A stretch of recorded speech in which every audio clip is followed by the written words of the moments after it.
Assalamualaikum warahmatullahi wabarakatuh. Pemirsa, informasi mengenai Kabupaten Kota Waringin Timur dan sekitarnya telah kami rangkum untuk Anda dalam Jurnal Kotim. Bersama saya Fibi Srayu Anita, berikut informasi selengkapnya.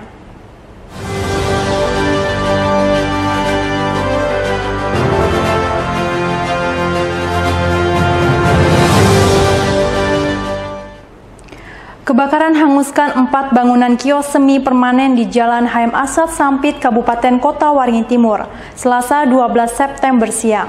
Kebakaran diduga terjadi akibat adanya aktivitas membakar sampah yang dilakukan di dekat bangunan kios. Kobaran api dan asap hitam membumbung tinggi menghanguskan 4 bangunan kios di Jalan HM Asad Sampit. Bangunan tersebut terdiri dari 2 bengkel dan 2 warung makan. Kebakaran di pinggir jalan protokol di Kota Sampit yang terjadi pada siang hari itu sontak menghebohkan warga sekitar dan pengendara yang melintas. Bangunan dengan material utama kayu membuat api dengan cepat melahap dan meluluh lantakan bangunan kios. Ditambah lagi, saat kejadian angin bertiup kencang dan membuat kobaran api semakin membesar. Dibantu sejumlah relawan dan masyarakat setempat, sejumlah petugas pemadam kebakaran dengan 2 unit mobil damkar berjibaku memadamkan api. Perlu waktu sekitar 1 jam hingga api dapat benar-benar dipadamkan. Kebakaran ini diduga terjadi akibat adanya aktivitas pembakaran sampah yang dilakukan dekat bangunan kios. Api dari sampah yang dibakar kemudian menjalar ke bangunan hingga membakar habis 4 bangunan kios. Informasi yang diterima tim kami untuk sementara, pemilik bengkel ini mungkin ada keluar dari spare part, tapi ada anak kecil yang melihat ada asap di samping, sehingga begitu cepat membesar. Itu informasinya, ya ada anak kecil melihat ada asap kebetulan di samping rumah. Berarti dari luar bangunan rumah? Dari luar bangunan. Dari luar bangunan rumah. Apakah ya kita tidak tahu persis apa dia ada bakar sampah atau apa. Semi permanen ini, apa namanya, bahannya kayu sehingga terbakarnya juga cukup cepat ini. Di samping memang kondisi kayunya juga sudah kering karena kemarau ini, sehingga kami juga apa namanya dikejar waktu juga karena bangunan ini sangat cepat apinya. Karena peristiwa kebakaran yang berlangsung sangat cepat membuat tidak banyak barang berharga di dalam kios yang berhasil diselamatkan. Setelah api berhasil dipadamkan, sejumlah pemilik kios dibantu warga setempat berupaya mencari barang-barang berharga yang masih bisa untuk diselamatkan. Mashud Badarudin, Hayat TV.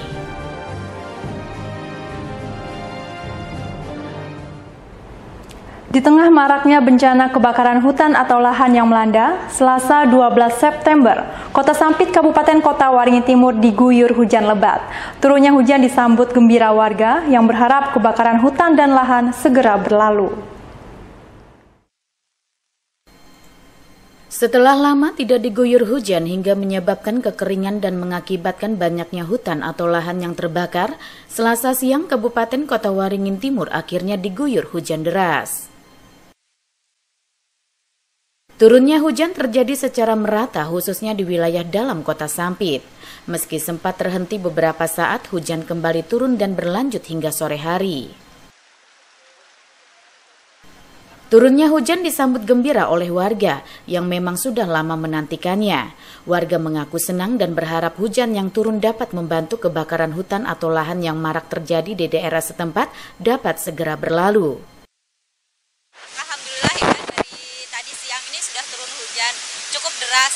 Jadi semoga bisa memadamkan api karena di Kota Sampit sendiri cukup banyak ya kebakaran hutan dan lahan.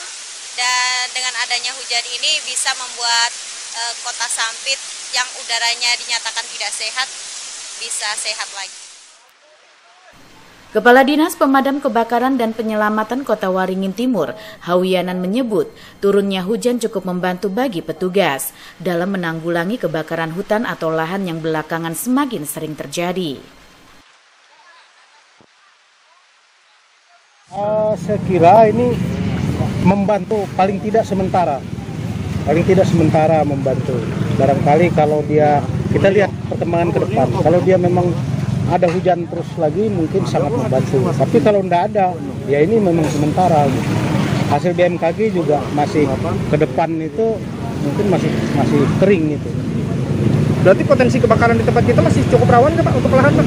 Masih perlu diwaspadai paling tidak. Walaupun ini ada hujan, ini kan kita tidak tahu ke depan beberapa hari. Tapi untuk sementara ini sangat membantu dengan adanya hujan hari ini. Meski begitu, BMKG Sampit memperkirakan hujan di tengah musim kemarau ini hanya akan terjadi dalam kurun waktu 2 hingga 3 hari saja. Musim kemarau di Kota Waringin Timur diperkirakan masih berlangsung hingga bulan Oktober mendatang, sehingga potensi terjadinya kebakaran hutan atau lahan masih perlu untuk diwaspadai. Masud Badarudin, Hayat TV.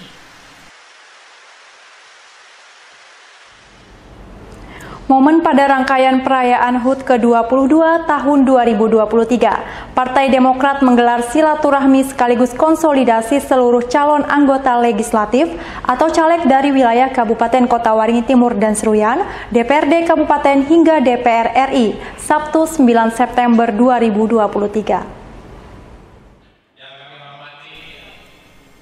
Para caleg ini akan bersaing di perebutan kursi DPR RI, DPRD Provinsi Kalimantan Tengah maupun DPRD Kabupaten. Acara konsolidasi dan silaturahmi caleg yang digelar di Aquarius Boutique Hotel Sampit turut dihadiri Sekretaris DPD Partai Demokrat Kalteng Junaidi. Selain itu juga hadir Bupati Kotim yang diwakili Kepala Bidang Ekonomi dan Sumber Daya Alam Sekretariat Daerah Kotim, Rodi Kamislam, KPU Kotim, Bawaslu, OPD terkait, caleg DPR RI yang juga Komisaris Utama Dayak TV, Rahmadi Gelentam, tokoh ormas serta pemuda beserta undangan lainnya. Untuk itu di perayaan HUT ke-22 DPC Partai Demokrat Kabupaten Kota Waringin Timur, pihaknya juga lebih fokus dalam mempersiapkan langkah selanjutnya demi kemajuan partai dan menyusun strategi pemenangan pemilu yang akan datang. Target secara umum sudah digariskan dalam rapat pimpinan di Palangkaraya beberapa waktu lalu, yakni target untuk Kotim 8 kursi dan Seruyan 5 kursi pada Pilkada 2024 mendatang.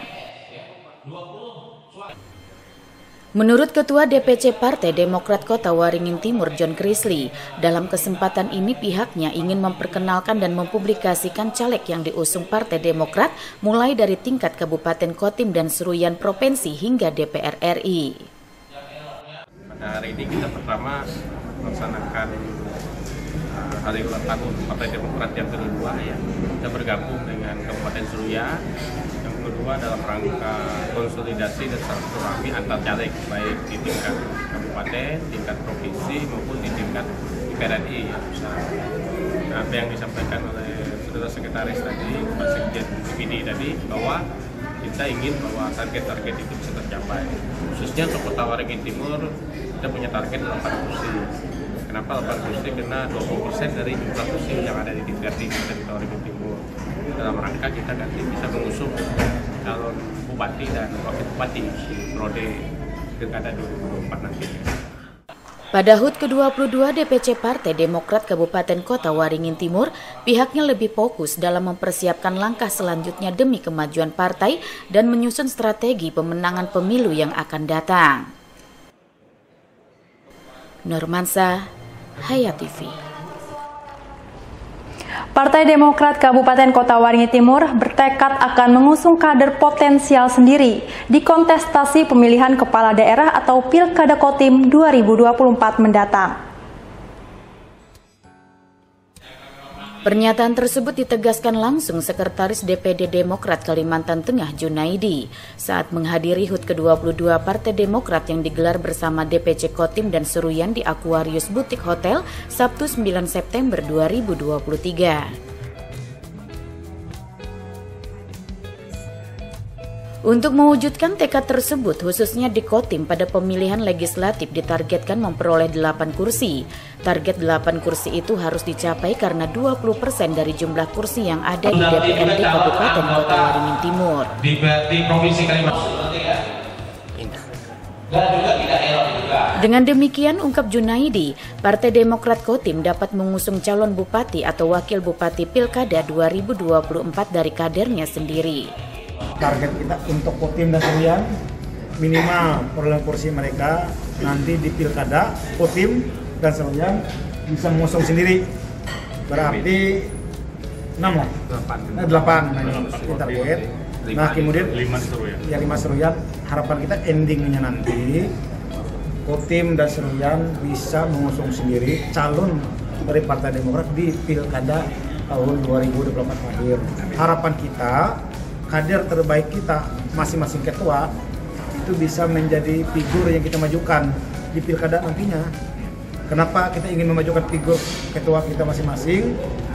Ya karena memang Demokrat punya keinginan untuk berbuat yang lebih besar lagi di provinsi melalui Panadalsa, di Kabupaten Kotim melalui ketua DPC kita, dan di Seruyan juga melalui ketua DPC kita, ingin berbuat lebih kan seperti itu. Untuk itu partainya bukan hanya pengusung atau pendukung. Harapannya kader Demokrat nantinya bisa menjadi calon bupati maupun sebagai calon wakil bupati dengan berkolaborasi bersama partai-partai lain ke depan di Pilkada 2024 mendatang. Normansa, Hayati.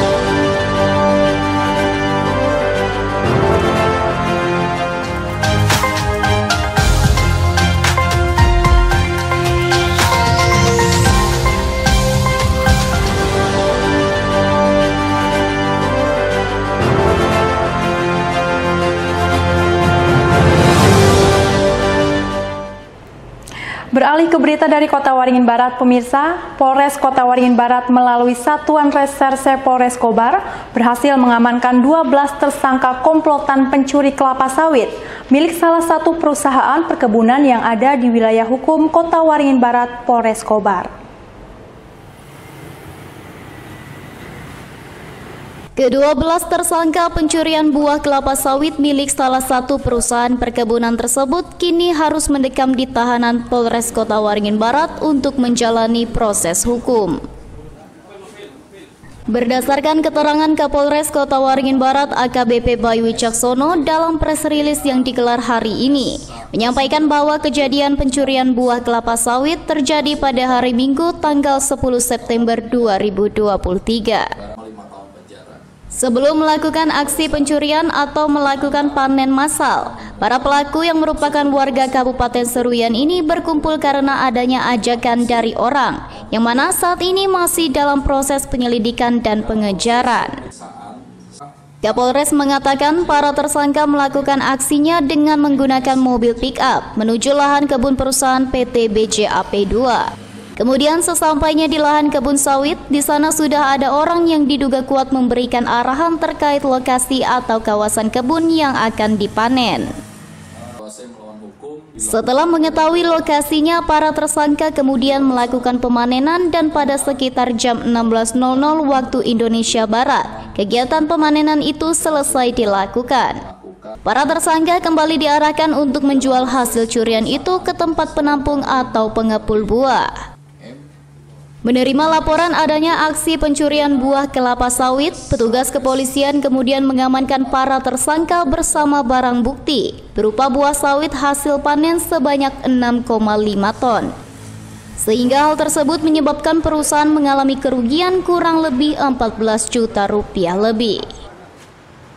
Awal mulanya pada hari Minggu tanggal 10 September 2023, ini sebelum melakukan aksi pencurian atau bisa disampaikan di sini panen massal. Para pelaku ini sempat berkumpul dulu, karena adanya ajakan dari orang yang saat ini masih dalam proses penyelidikan dan pengejaran daripada tim. Ya. Sebelum para tersangka melakukan panen, mereka diberikan arahan untuk panen di blok mana. Jadi diberikan arahan.